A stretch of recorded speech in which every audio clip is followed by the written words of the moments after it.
Wife attends daughter's funeral, while husband is in Maldives with his mistress. A grieving mother, a missing husband, and a betrayal beyond imagination.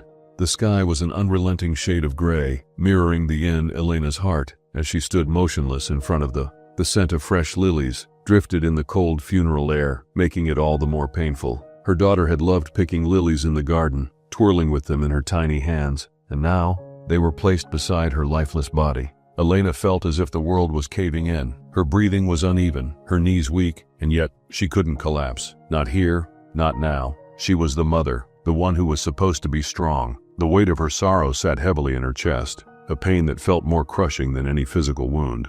But among the grief, there was a distinct, growing murmur, a wave of whispers, hushed conversations, and stolen glances. Where is her husband? How could he not be here? He didn't even have the decency to show up. What kind of man misses his own daughter's funeral? Elena heard them all, each word slicing through her skin like a blade. She clutched the edge of the casket, her hands trembling, trying to drown out the voices. Standing beside her, Daniel's mother, a woman known for her cold, no-nonsense demeanor, let out a sharp huff of disgust, shaking her head. I always knew my son was weak, she muttered, her voice laced with contempt. But this is inhuman. Elena turned toward her, startled by the venom in her tone. She opened her mouth to defend Daniel, but hesitated. Where was he? Her fingers curled against the wood of the casket. She had called him, she had left messages, but he never picked up. He must be grieving in his own way. She had told herself this, convinced herself that the pain was too much for him to bear, that he couldn't physically handle seeing their daughter being lowered into the ground.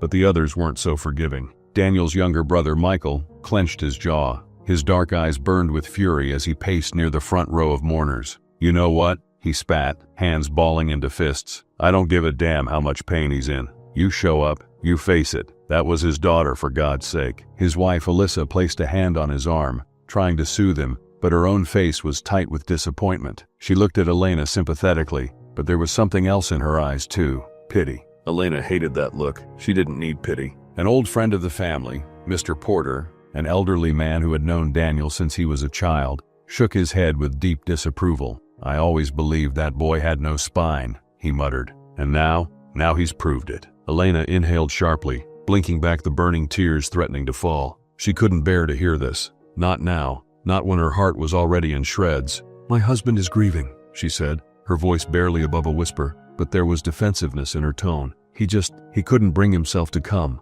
Couldn't? Daniel's mother scoffed. Or wouldn't. A beat of silence fell between them. The whispers continued, louder now, and more people joined in. Maybe he's too ashamed. Maybe he just didn't care enough. I heard he wasn't even around much before Lily died. If it were my child, wild horses wouldn't keep me away. Elena clenched her teeth, shaking her head furiously. She refused to believe any of it. No, she said firmly. Daniel loves Lily. He's just not strong enough to what? Michael cut in, his voice dangerously low. To say goodbye? Elena fell silent, her breath catching. The priest cleared his throat, calling the mourners' attention back to the ceremony, but the damage was done. Doubt began creeping into Elena's heart. She wanted to believe that Daniel was in some dark hotel room, crying, unable to function. She wanted to believe that he was devastated beyond words, and just couldn't handle this. But a small unwanted voice in the back of her mind whispered, what if it's something else? And for the first time since Lily's death, Elena felt something other than grief.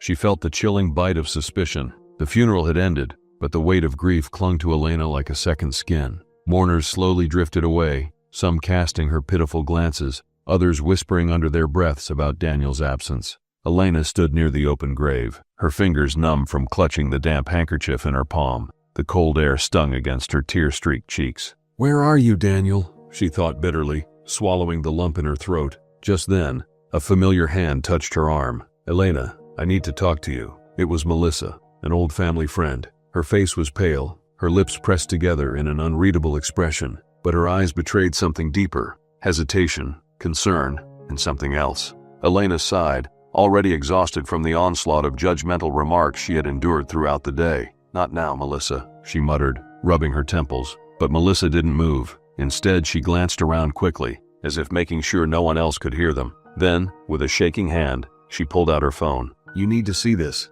Elena frowned, confused. What? Melissa hesitated before turning the phone screen toward her. Elena's world shattered in an instant. There, on the bright screen, were crystal clear photos of Daniel, her husband, the man who should have been by her side today, laughing on a private beach, holding a glass of champagne. But he wasn't alone. A woman sat beside him. She was younger, stunning, draped in a silky white dress, her manicured fingers brushing against his chest as they toasted their glasses. In another photo, Daniel stood at the edge of a private infinity pool, gazing at the sunset, his arm wrapped possessively around the woman's waist. Elena's breath caught in her throat. The blood in her veins turned to ice. Melissa spoke carefully, her voice a mere whisper. These were taken yesterday, in the Maldives. Elena shook her head violently. No, that's not possible, she gasped. That can't be Daniel. He wouldn't. But she knew it was him. The way he smirked, the watch on his wrist, the one she had gifted him on their anniversary, the scar on his left arm, barely visible in the sunlit photograph.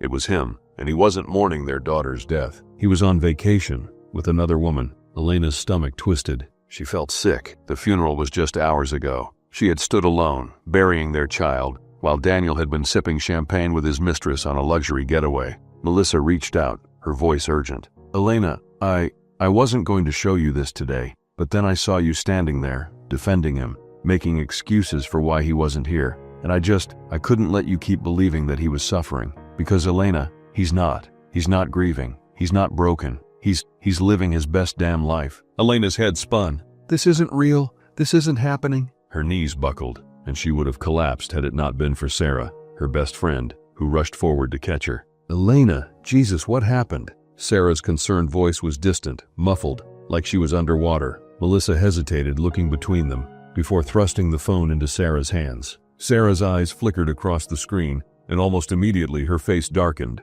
Her nostrils flared as she let out a furious curse. That son of a... Elena's breath came in short, ragged bursts. Sarah, please tell me this isn't real, she choked out. Tell me this is a mistake, or a misunderstanding, or... Sarah's grip on the phone tightened. It's real, Elena. This is happening. She turned to Melissa. How did you even get these? Melissa bit her lip. One of my colleagues works for a high-end travel agency. They cater to VIP clients, celebrities, rich businessmen. She recognized Daniel from an old company event and thought I should know. Elena's heart pounded in her ears. So this was planned. He had booked this trip in advance. He had left, knowing his daughter was gone, knowing his wife was falling apart, and he didn't care. Elena felt a sudden rush of nausea and stumbled backward, gripping Sarah's arm for support. Sarah held her up, her face twisted in rage. Elena, listen to me, she said through clenched teeth. This isn't just grief avoidance. This isn't him being too broken to show up. This is something deeper. Elena stared at her, her mind spiraling. Something deeper? Something darker? What kind of man does this? She had spent weeks crying over him, worrying for him, praying that he would come back to her in his grief, and all along, he had been planning his escape. Lily had been dead for only a month, and yet Daniel had already moved on. He had planned this trip, he had booked the flights, he had packed his bags, and left the country while his wife planned their daughter's funeral. He had no intention of ever coming back. The realization hit her like a brick wall. A cold, creeping feeling slithered through her spine. There was more to this than just infidelity. Daniel wasn't just being selfish. Daniel wasn't just being a coward. Daniel was running away from something. And for the first time since Lily died, Elena felt something stronger than grief. Rage. Red-hot, burning, all-consuming rage. And beneath it, something even more terrifying. A gnawing suspicion. Was this just an affair? Or was it something more? Why did he leave right after Lily's death? What else was Daniel hiding? Elena lifted her head, her eyes no longer filled with sorrow, but with something sharper. Her voice was steady when she finally spoke. I need to know the truth. Sarah nodded, gripping her shoulders. Then let's find it. And in that moment, Elena was no longer a grieving mother. She was a woman on a mission to uncover her husband's secrets. And when she did, she was going to make him pay. Elena's fingers trembled as she gripped her phone, dialing Daniel's number again. Ring, ring, please pick up, please pick up. Voicemail. You've reached Daniel Carter. I can't take your call right now. Leave a message. Elena's pulse pounded in her ears as she swallowed the thick lump in her throat. Daniel, it's me. Call me back. Now. She hung up, staring at her screen. Her jaw clenched so tightly it hurt. He wasn't answering. He had ignored every text, every call. Even after Melissa had shown her the photos, Elena had wanted to believe that there was some sort of explanation. But the more she thought about it, the more unease coiled in her stomach like a venomous snake. She closed her eyes and let her mind drift back to before Lily's death. The father who was never really there. Daniel had always been distant. Even when they had been happy, there had always been an emptiness in him, like he was physically present, but mentally miles away. When Lily was born, Elena had imagined that fatherhood would change him, that he would fall in love with their daughter the way she had, instantly, deeply, endlessly. But it never happened. At first it was small things. He would come home late from work, claiming he had urgent meetings. He would forget important milestones, brushing them off with a casual smirk and a half-hearted apology. He would buy expensive gifts as a substitute for actual presents. I got Lily that doll she wanted, didn't I? I transferred money for her school trip, didn't I? But it wasn't about gifts. It was about showing up, and Daniel never truly had. Lily had noticed it too. Elena could still hear her daughter's voice, small, confused, hopeful. Why doesn't Daddy come to my recitals? Does Daddy not like my drawings? Do you think Daddy loves me, Mommy? Every time Elena had lied. Of course he does, sweetheart. Daddy's just really busy. She had excused him. She had defended him. She had believed in him, even when she shouldn't have. The uncomfortable truth. Elena blinked back to the present, her heart hammering. Daniel wasn't grieving. He wasn't too broken to face Lily's funeral. He was avoiding it. No, running away from it. But why? Her husband had always been selfish, but this was something more. He didn't just abandon them in their time of need. He left the country, right after their daughter died, right after the police ruled her death an accident. Elena suddenly felt sick. The lies start to unravel. She turned back to Sarah, her best friend, who was still sitting on the couch, watching her closely. Something isn't right, Elena whispered. Sarah's expression darkened. I know. Elena took a shaky breath, gripping her phone tighter. I need to see the police report, she said. The autopsy. Everything. Sarah hesitated. Elena, are you sure? You're still grieving? No, Elena cut in, her voice suddenly steady. I need answers. I need to know what really happened to Lily. She grabbed her coat, determination fueling her limbs. If Daniel wouldn't give her answers, she would find them herself. The cold leather of the chair beneath her felt stiff, unwelcoming. Elena sat in Mr. Harrington's office, her hands folded tightly in her lap, trying to keep them from shaking. The room was lined with dark mahogany bookshelves, filled with thick legal books, all of them feeling far too formal, far too distant from the chaos that was now her life. Mr. Harrington, the Carter family lawyer for over 15 years, was an older man with graying hair, a sharp mind, and an even sharper gaze that rarely betrayed emotion. But today he looked uneasy. Elena had known him long enough to recognize when something was wrong. Thank you for meeting me on such short notice, she said,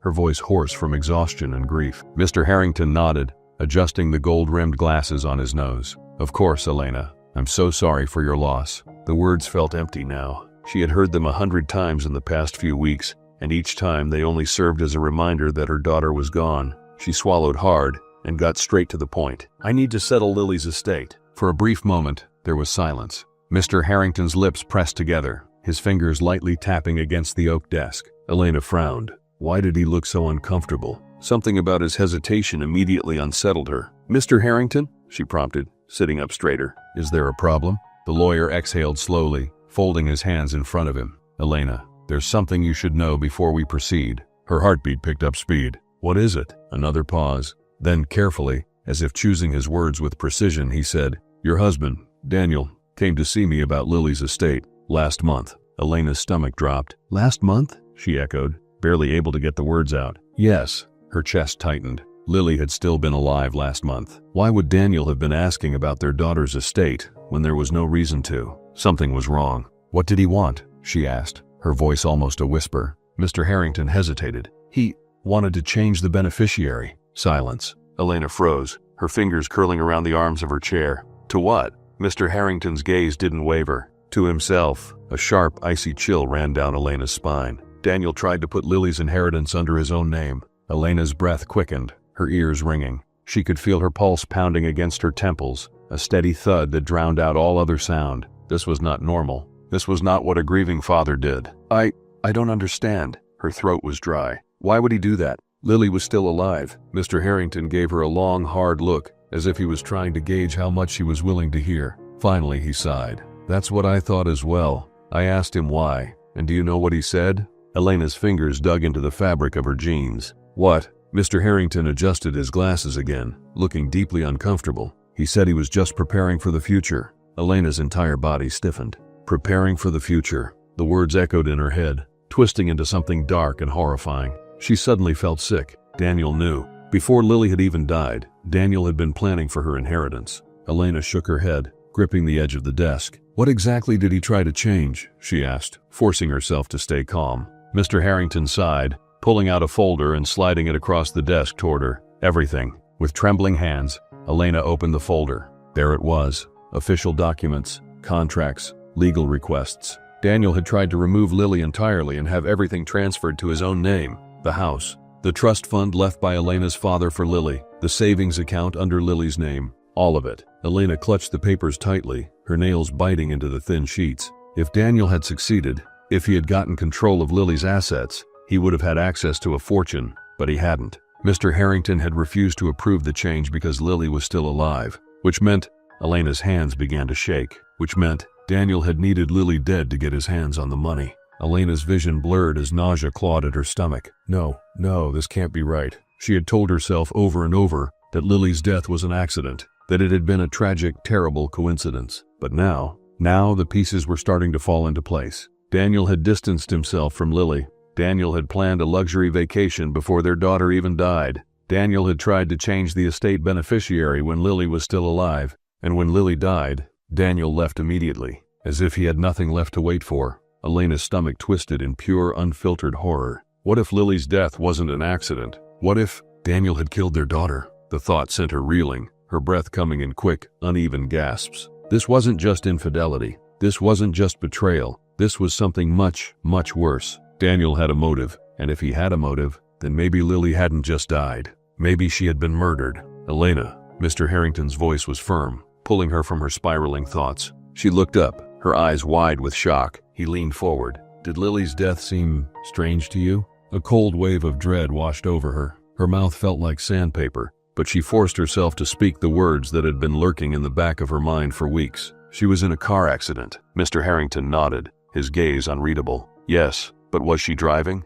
Elena froze. No, she whispered, her voice barely audible. Lily had been found in the passenger seat. She had assumed, everyone had assumed, that Lily had taken a ride from someone she trusted. But what if it hadn't been a stranger? What if it had been Daniel? The realization that changed everything. Elena stood abruptly, the chair scraping against the hardwood floor. She suddenly knew that she couldn't stop here. She had to find out the truth. If Daniel was capable of cheating, of lying, of abandoning her during their child's funeral, then maybe he was capable of something even worse, murder. Her hands curled into fists, her nails digging into her palms. Her grief hardened into something new. Determination. Daniel thought he had gotten away with it, but he was wrong. She was going to expose him. Elena sat in her dimly lit living room, the only sound being the rhythmic tapping of her fingernails against the wooden table. In front of her, a name was written on a small piece of paper. Jared Cross, private investigator. She had gotten his number through Sarah, who had connections with law enforcement.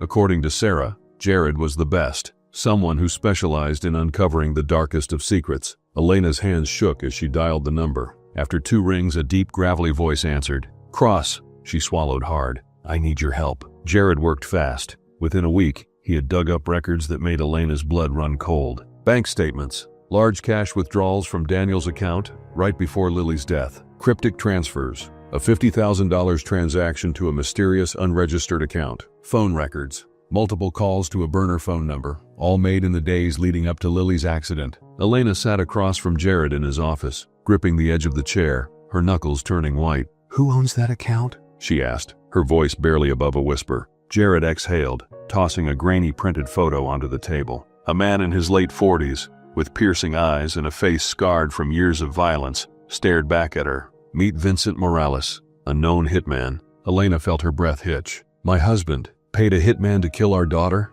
Jared's expression was grim. Looks that way. Jared laid out the sequence of events, each piece of evidence fitting together like a grotesque puzzle. On the night of the accident, Daniel had called Lily, asking her to meet him at an abandoned gas station on the outskirts of town. Lily, desperate for her father's attention, agreed without question. He promised her a surprise, something she had always wanted, a new puppy. Excited, Lily rushed out of the house, telling Elena she was going to a friend's place. 2. The manipulation drugging his own daughter. Jared found security footage from a traffic light camera near the gas station. It showed Daniel's car parked there, Lily getting into the passenger seat. 10 minutes later, the car left, but Lily was slumped in her seat. Elena gripped her chest, a wave of nausea hitting her. He drugged her, Jared nodded. Likely sedatives. She wouldn't have fought back when the crash happened. Daniel had met with Vincent Morales earlier that evening. Morales drove Lily's car to an isolated road. Lily, barely conscious, was placed in the passenger seat. Vincent then staged the crash by sending the vehicle down a steep embankment into a ditch, making it look like an accident. He then wiped the scene clean and disappeared. Daniel had been at a business event that night, creating a solid alibi. He knew it would take hours before anyone found the car. When the police arrived, they ruled it an accident. Elena's vision blurred with rage and grief. "My baby. She was awake when it happened?" Jared hesitated. "We don't know, but based on the toxicology report, she likely wasn't fully unconscious." Elena let out a strangled sob, covering her mouth. After getting Jared's findings, Elena revisited the autopsy report. She noticed inconsistencies she had overlooked before. Blunt force trauma patterns didn't match. The impact was mostly on the passenger side, but Lily's injuries indicated she had suffered trauma to her left side, not her right. Meaning, she was likely injured before the crash. Lack of defensive wounds. If Lily had been driving and lost control, she would have instinctively shielded herself, but there were no bruises on her hands or forearms. Meaning, she hadn't grabbed the steering wheel or braced for impact. The missing seatbelt marks. The police report claimed Lily was wearing her seatbelt, but her body had none of the bruising typical of seatbelt impact. Conclusion: she wasn't strapped in when the crash happened. She was placed there after. Elena's head spun. Her daughter's death was not an accident. Her husband killed her, and he thought he had gotten away with it. Jared leaned back in his chair, crossing his arms. He wanted the money, Elena. That's what this was all about. Elena's stomach twisted. Daniel had been in deep financial trouble. Jared dug up debt records. Daniel had lost thousands in bad investments. He had maxed out multiple credit cards. He had secret gambling debts. Lily's inheritance would have saved him. Elena's blood ran cold. Daniel had looked at their daughter and seen nothing but dollar signs. She clenched her fists so tightly that her nails dug into her palms. "I'm going to make him pay." Jared's lips curled into a smirk. "I was hoping you'd say that." Elena took a deep breath, steadying herself. She wasn't going to the police. Not yet. No. She wanted something better. She wanted to watch Daniel crumble. She wanted him to feel the terror he had inflicted on their daughter. And most of all,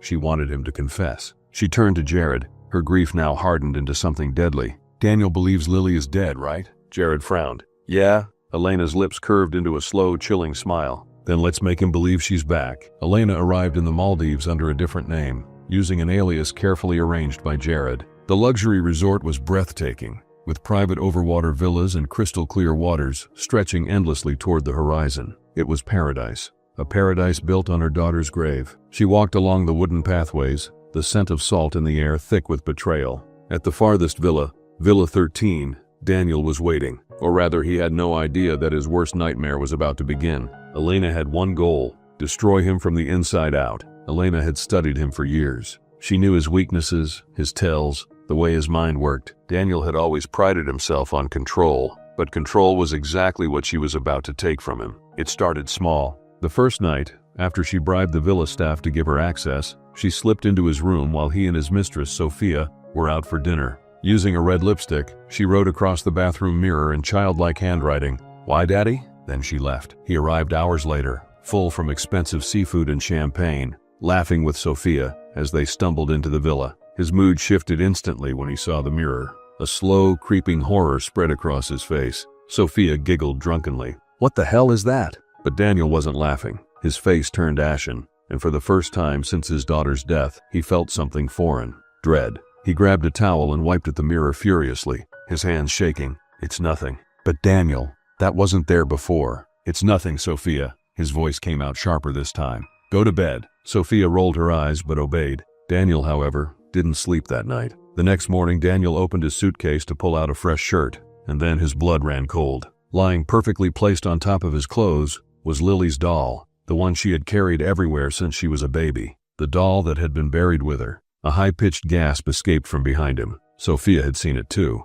"What the is that?" she whispered. Daniel's mouth went dry. I don't know." Sophia's face twisted in disgust. "Are you playing some sick joke?" "I swear I didn't put it there." Daniel grabbed the doll and shoved it into a drawer, his hands clammy. His heart pounded violently against his ribs. How was this possible? Lily was dead, wasn't she? That night Daniel barely slept. Every creak in the villa, every sway of the curtains felt wrong. At exactly 3 a.m., his phone rang. The number was unknown. He hesitated, but something in his gut compelled him to answer. He placed the phone to his ear. "Hello?" Silence. Then, a child's soft giggle. Daniel's blood turned to ice. Then a whisper, so faint, so delicate, yet so familiar. "Daddy, Why did you leave me? Daniel dropped the phone, his heart hammering against his ribs. Sophia stirred beside him. What's wrong? Nothing. Nothing. He snatched the phone, turned it off, and threw it against the nightstand. But the sound of Lily's giggle lingered in his ears. By the fourth day, Daniel was spiraling. Sophia had started noticing his erratic behavior. She watched as he flinched at empty hallways, as he turned suddenly, expecting to see something, but finding nothing. One night, as he stood on the balcony overlooking the dark ocean, a soft voice carried on the wind. Daddy, I see you. Daniel spun around, nearly falling over. Nothing. Nothing but the sound of the waves crashing below. His breathing was ragged, his forehead coated in a cold sweat. Sophia watched from inside, arms crossed tightly. Daniel, what the hell is going on with you? Nothing, he muttered, running a trembling hand through his hair. It's nothing. But it wasn't nothing. It was Lily. Or at least, that's what he was starting to believe. By the fifth day, Sophia had had enough. She stormed into their bedroom, tossing clothes into her suitcase. I don't know what the hell is wrong with you, but I'm done. Daniel, still pale and sleep-deprived, looked at her blankly. What? You keep acting like you're seeing ghosts, talking to yourself, jumping at nothing. This place is cursed. Daniel opened his mouth, but there was no excuse left. For the first time in his life, he had no control. He had spent days denying it, convincing himself that it was all in his head. But deep down, he knew this was real, or at least real enough to drive him insane. After Sophia left, Daniel was alone, which meant there was only one more step left in Elena's plan. The night of the full moon, she made her final move. She crept into his villa one last time, standing over his bed as he tossed and turned in restless sleep. Then she leaned in close, and in the softest, most chilling voice she whispered, Daddy, you can't run from me. Daniel bolted upright, drenched in sweat, his eyes wild, but there was no one there. Only the sound of his own terrified breath, and in the far corner of the room, his daughter's doll sat upright, staring at him. Daniel hadn't slept in days. His eyes were sunken, his face pale, his movements erratic. He had stopped answering calls, stopped eating, stopped trusting his own shadow. Every sound made him flinch. Every flicker of light made him doubt reality. Every gust of wind carried her voice, Lily's voice. It was in his head, in the walls, in the air around him. And tonight would be the night that Elena finished him. She sat outside the villa's private deck, hidden in the shadows. A small audio recorder sat in her pocket. Jared had arranged for the villa's security cameras to be disabled, leaving them in complete isolation. It was time. Inside the villa, Daniel paced back and forth. His hands trembled as he poured himself another drink. Whiskey, his third glass of the night. But alcohol no longer dulled the fear. He had tried everything. Burning the doll, smashing the mirrors, throwing his phone into the ocean. But she was still here. Lily, her voice, her laughter, her whispers. He was drowning in her presence. And now, as he stood in the dim glow of the villa's lamp, he heard something that made his blood run cold. A soft pitter-patter of small feet on the wooden floor. He froze. The hairs on his arms rose. The sound came from behind him, slow, deliberate, like a child walking barefoot. His heart pounded violently against his ribs. Daniel spun around, his breath shaky. Nothing. Nothing but the empty, open doorway leading to the hall. And yet, the air felt thicker, heavier, like something unseen was watching him. And then, a whisper, right next to his ear. Why, Daddy? Daniel screamed, stumbling backward. The glass slipped from his hand, shattering against the floor. He was losing his mind. Or worse, he was already lost. A soft creak echoed from the hallway. Daniel's breath hitched. His eyes snapped toward the dark doorway, where a shadowy figure stepped forward. A woman, his wife, Elena, his face twisted in horror. You? What? Elena stepped into the dim light, her expression cold. She didn't blink. She didn't tremble. She was stone. She tilted her head slightly, watching him unravel. What's wrong, Daniel? Her voice was soft. You look haunted. Daniel staggered back, knocking over a chair. You don't understand. She's here, Elena. I swear to God she's here. Elena took another step closer. Who? Daniel's lips quivered. Lily. A small, brittle laugh escaped Elena's lips. Oh? So now you care about Lily? Her tone was razor-sharp, slicing through the tension like a blade. Daniel's breathing grew erratic. His hands clawed at his face, his mind fracturing. I never meant for her to die, he gasped suddenly, his voice broken. Elena's heart clenched at those words, not because she believed him, but because now, she knew she had him. She reached into her pocket and quietly pressed record on her phone. She stepped closer, her eyes locked onto his. Say that again. Daniel's lips trembled. I never meant for it to happen. I swear. It was supposed to be an accident. An accident? Elena's voice was deadly calm. You mean the accident you paid for? Daniel flinched, his eyes darting around the room as if looking for an escape. Elena didn't let him. "You arranged for our daughter to die, you coward." Her voice rose, her fury cracking through. "Admit it." Daniel collapsed onto his knees, shaking his head violently. "I had no choice," he sobbed, gripping his hair. "I was drowning in debt, Elena. I was desperate. The money, her estate, it was supposed to fix everything." Elena's breath caught. Even though she knew hearing it from his mouth made it unbearable, he had truly traded their daughter's life for money. She had carried that child inside her, had held her tiny hands as she learned to walk, had watched her sleep, tucked safely against her chest, and Daniel had seen her as nothing more than a price tag. Her fists clenched so tightly her nails dug into her palm, but she wasn't done yet. "How?" she whispered. Daniel looked up, his face stained with fear and guilt. "How did you do it?" His whole body shuddered. Vincent Morales. I paid him." Elena's fingers twitched at the name. "To do what, Daniel?" His head shook as more tears fell. "He sabotaged the car," Daniel confessed, his words tumbling out in breathless gasps. "I told him to make it look real, like she lost control. He made sure the brakes failed on the right turn." Elena felt the air leave her lungs. She had seen that crash site. She had stood there, looking at the tree Lily's car had slammed into. It had all been a lie, a meticulously orchestrated murder. Her body shook, but she wasn't sure if it was from rage, grief, or the sheer force of holding herself together. And then, Daniel did something that made her sick. He crawled to her feet, sobbing. "Please, Elena," he whimpered. "You have to believe me. I didn't want her to suffer. It was quick, I swear. I didn't mean—" Elena snapped. Her hand shot out, grabbing a fistful of his shirt. She yanked him forward, staring into his tear-stained, terrified face. "You didn't mean to?" she hissed. "You planned it. You paid for it. You arranged for my baby to die. Our baby. And now you want mercy." Daniel sobbed harder. "I was desperate. Elena, please, I'll fix it. I'll do anything." Elena's grip tightened. "You can't fix dead, Daniel." She shoved him back onto the floor, disgusted. The phone in her pocket was still recording. His confession. Every vile, horrific detail. And soon the whole world would know. Daniel had sealed his own fate. And Elena was going to make sure he rotted. Elena stood by the edge of the villa's private dock, her suitcase by her feet, the waves lapping gently against the wooden planks. The sky was still a deep indigo, dawn yet to break, but she wasn't staying to watch the sunrise. Not here, not in this place, not with the monster she once called her husband. Behind her, the echoes of Daniel's sobbing still filled the air. He was inside the villa, on the floor where she had left him, rocking back and forth like a man completely shattered. Elena inhaled deeply, letting the cool sea breeze clear the final traces of rage from her chest. Her hand gripped her phone, the recording of Daniel's confession still playing softly in her earbuds. She had everything she needed. Now it was time to end this. She pulled up her contacts, scrolling to the name Detective Owen Carter, a homicide officer back in the States,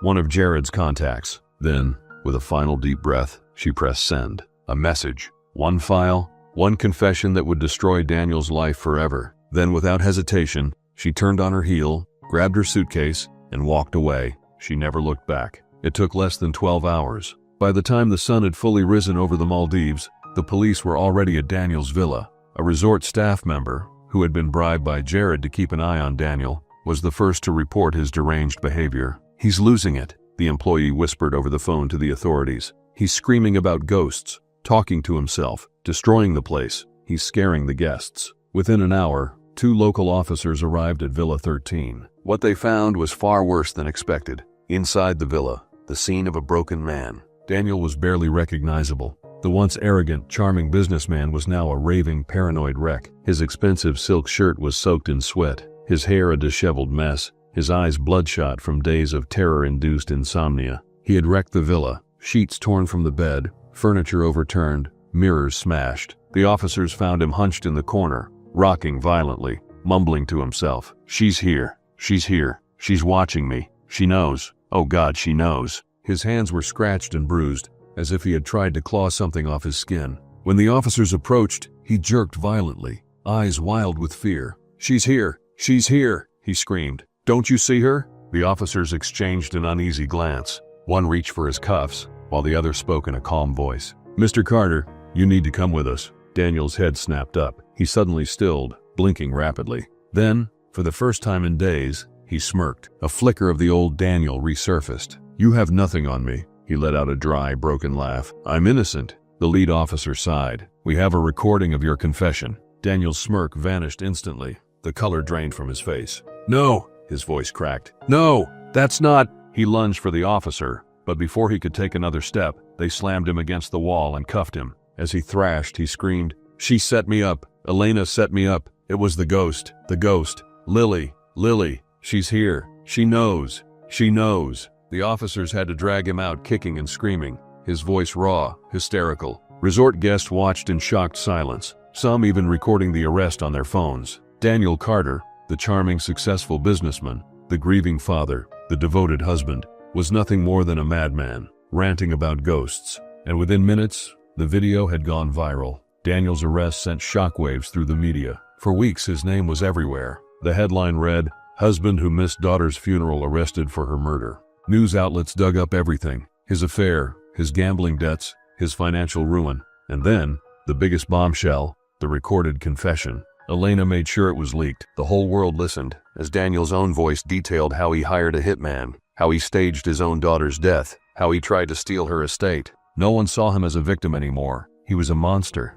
Inside the courtroom, Daniel's final moments as a free man. The trial lasted weeks, but it took the jury less than 3 hours to reach a verdict. The final day was broadcast live. Daniel stood in a gray prison uniform, his once sharp features hollow, his once confident smirk replaced with cold, dead eyes. Elena sat in the front row, her back straight, her expression unreadable. The judge's voice rang clear. "Daniel Carter, you are found guilty of first-degree murder. You are hereby sentenced to life in prison without the possibility of parole." A collective gasp rippled through the courtroom. Elena closed her eyes, exhaling slowly. She had done it. She had won. Daniel's face contorted with rage. He lunged forward, screaming, "Elena, you did this, you!" But the guards slammed him down, pinning him to the courtroom floor. His yells turned to unintelligible wails, and just like that, Daniel Carter, once a powerful man, was reduced to nothing, forever. Weeks passed, the chaos faded. Elena visited Lily's grave,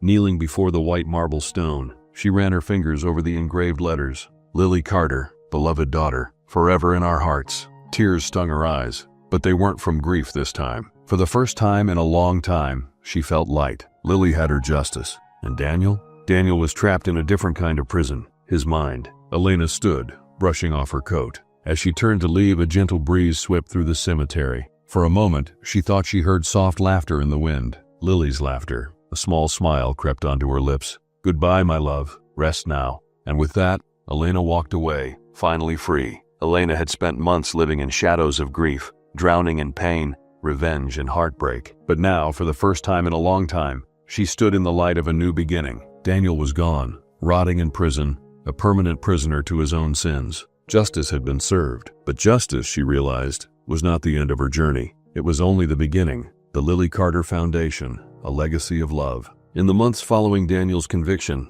Elena poured her entire soul into something greater than herself. She created the Lily Carter Foundation, a nonprofit organization dedicated to helping children in need, abused, abandoned, or at risk of harm. It started small: a few shelters, therapy services, scholarships for children who had no one left to fight for them. But within a year, it had grown beyond her imagination. Donations flooded in. Families reached out, thanking her for saving their children from the same fate Lily suffered. Every success story, every saved child, breathed life back into her. For the first time since losing Lily, Elena felt like a mother again, not just to one child, but to many. And that was how she chose to honor her daughter. Not with vengeance, but with love. Elena had spent years believing in lies, doubting her instincts, and trusting the wrong man. She wasn't the only woman to ever fall into that trap, and she knew she wouldn't be the last. So she wrote, page after page, every word a testament to pain, survival, and justice. Her memoir, A Mother's Justice,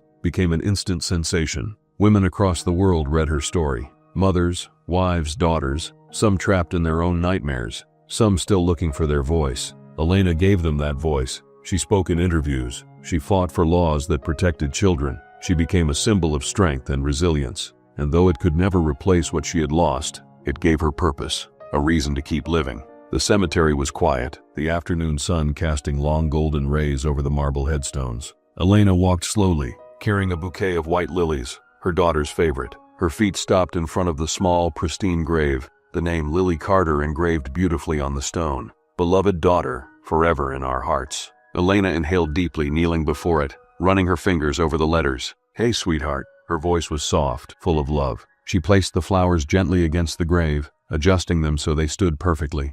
"It's over, Lily." She swallowed past the lump in her throat. "Daddy can't hurt anyone anymore." The wind whispered through the trees, rustling the leaves above. A single white butterfly fluttered past, landing on the headstone for just a moment before taking flight again. Elena smiled softly. "I hope you're proud of me." A tear slid down her cheek, but for the first time it wasn't from grief. It was peace. "You got your justice, my love." She closed her eyes, inhaling deeply, feeling the warmth of the sun on her skin. And then, for the first time since her daughter's death, Elena smiled. Not a sad, broken smile, not a smile hiding pain, but a smile of healing. A promise to Lily that she would live, not just survive, that she would carry her daughter's light forward, always. As she turned to leave, a gentle breeze swept through the cemetery, and for the briefest moment, she could swear she heard it. A child's laughter, soft, playful, free. Elena looked up, her heart swelling. Lily was at peace, and now, so was she.